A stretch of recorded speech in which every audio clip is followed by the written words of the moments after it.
Nüüd näidisülesanne 4 ja C.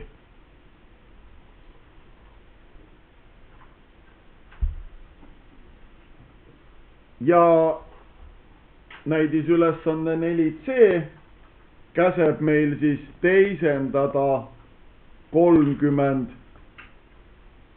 ruutmeetrit ruutsentimeetriteks.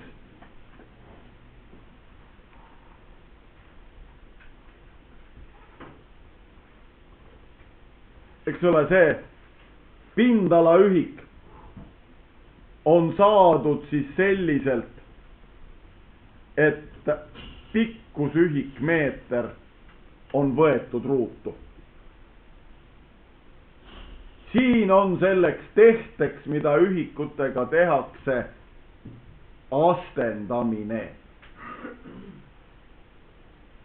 Ja ühel pool on siis pikkusühik meeter ja teisel pool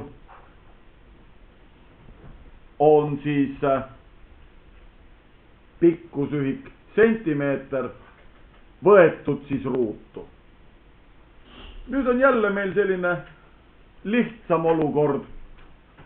Ehk siis küsin, mitu sentimeetrit on ühes meetris. Seda jälle teab igaüks peas. 100 või siis kes tahab, kirjutab 10 astmes 2. Vahet ei ole. Need on samaväärsed. Minule meeldib see 10 astmes 2 rohkem, aga kui sinule meeldib 100, siis sa võid täiesti rahulikult kirjutada selle asemel ka 100. Ja nüüd hakkame siis tegema tehet. Ma juba siin alustasin, et 1 ruutmeeter on 1 meeter ruudus ja nüüd kirjutan ma siis selle ruutu võetava meetri asemel temale vastava hulga sentimeetreid. 100 sentimeetrit tuleb võtta ruutu. Eelmises tunnis jäi 1 tehe rääkimata. Astmete jagamisel astendajad lahutati, astmete korrutamisel astendajad liideti, astme astendamisel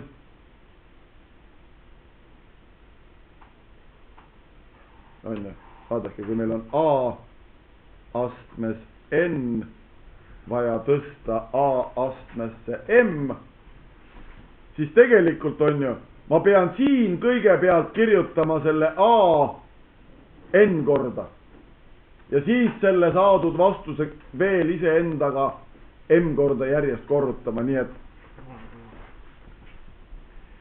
et astmete astendamisel astendajad korrutatakse. Nii et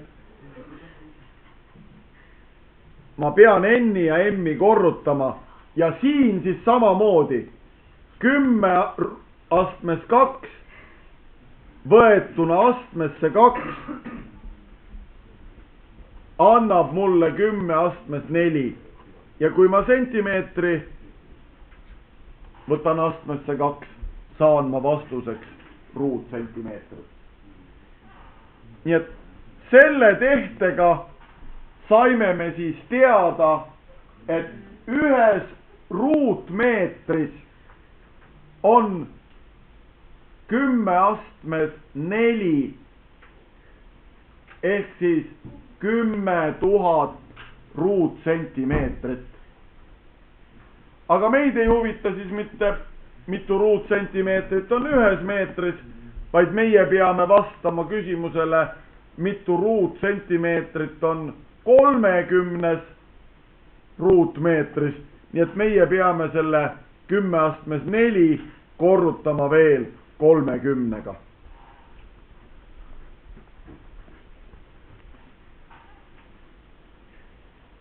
Ja vastus võib südamerahuga ka sellisel kujul jääda. Matemaatikaõpetaja kindlasti ütleks, et see 30 siin ees vajaks veidikest korrektiivi. Ja kes siis kalkulaatorisse toksib, eks ole, 30 korda 10 astmes 4, siis saab tõenäoliselt vastuseks hoopis 3 korda 10 astmes 5. Aga see on ju täpselt sama arv. On ju? Me oleme liigutanud siin koma ühe võrra ettepoole ja sellest tulenevalt oleme pidanud siia siis juurde liitma ühe. 3 korda 10 astmes 5 on sama, mis 30 korda 10 astmes 4. Ja vaatame nüüd sama teisenduse, aga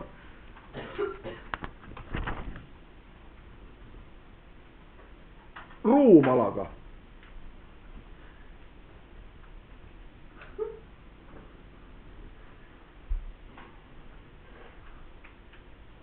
Millegipärast C-le järgneb I, aga noh, las ta olla.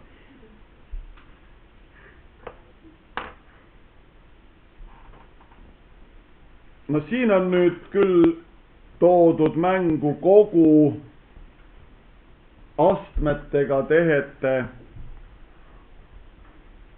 arsenal. 2 korda 10 astmes miinus 5 kuupkilomeetrit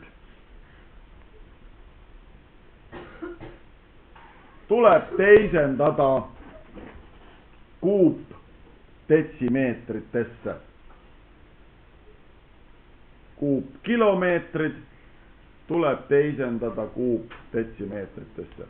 Eks ole, see kuupkilomeeter ei ole ju mitte midagi muud kui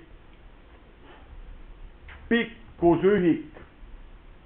Kilomeeter on tõstetud astmesse 3. Ja siinpool on siis kolmandasse astmesse tõstetud detsimeeter. Ja esimese asjana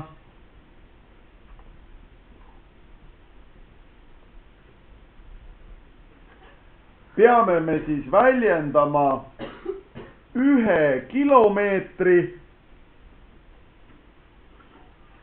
detsimeetrites.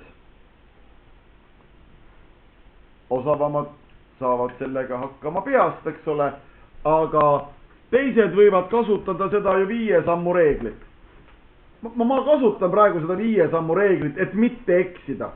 Ma tean küll, et see on 10 000. Aga ma kasutan seda 5 sammu reeglit.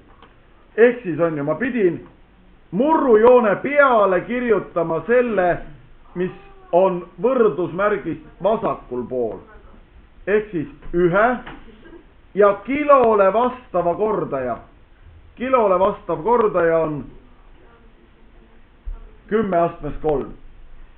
Ja murrujoone alla pidin kirjutama siis küsitud ühikule vastava kordaja ehk 10 astmes miinus 1.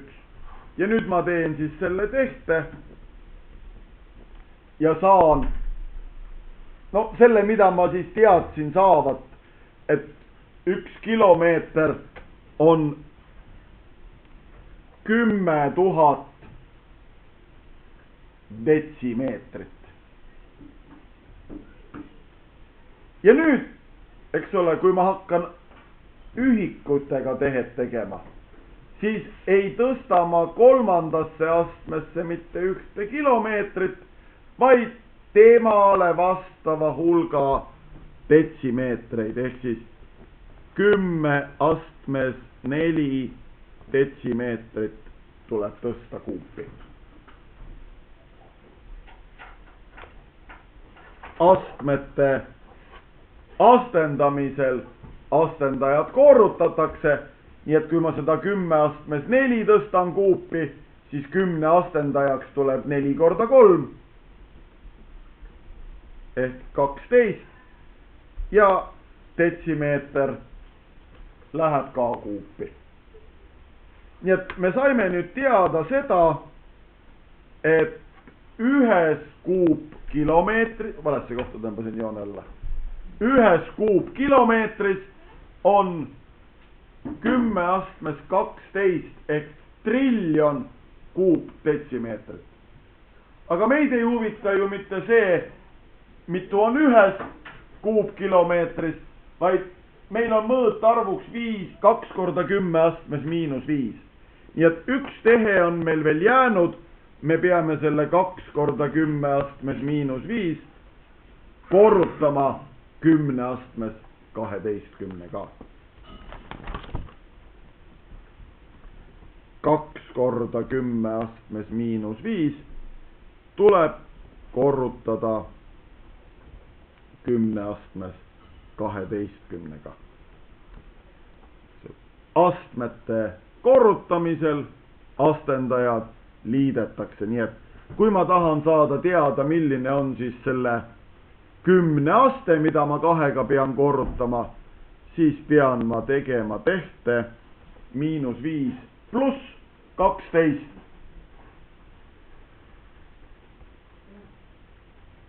See on 7, eks ole.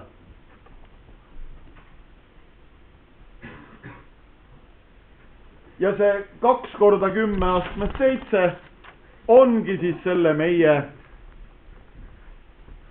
teisendamise vastus. Nii et 2 100 000 kuupkilomeetrit on 20 miljonit kuupdetsimeetrit.